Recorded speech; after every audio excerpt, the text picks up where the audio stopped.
वर्षवास 2026 रविवार 19वा दिवस निमित्त बुद्धविहार पूज्य भिक्खू संघ यांना प्रथम मी अभिवादन करतो।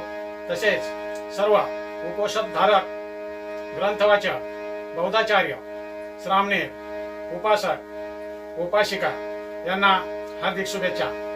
बंधूंनो, जेव्हा शास्ता मूळगोणात गेल्यानंतर भगवंताने त्यांना आसनस्थ होण्यासाठी सांगितलं आणि मी माझा जो प्रारंभिक धम्म आहे तो तुम्हास देत आहे, परंतु एक लक्षात ठेवा, या मूळगोणातील जे पंचवर्गीय भिक्खू आहेत त्यांना प्रथम माझा हा प्रारंभिक धम्म मी दिलेला आहे आणि ते जे पंचवर्गीय भिक्खू आहेत ते त्यांनी माझ्याकडून प्रवज्य घेतलेले आहे आणि ते आहेत महानाम आहेत, वप्प आहेत, कौंडिन्य आहेत, बद्धी आहेत आणि अश्वजित आहेत। या पंच लोकांनी, या पंचवर्गीय प्रवचकांनी माझ्याकडून धम्माची दीक्षा घेतलेली आहे, तेव्हा त्यांचं प्रथम स्मरण करणे हे अत्यंत आवश्यक आहे।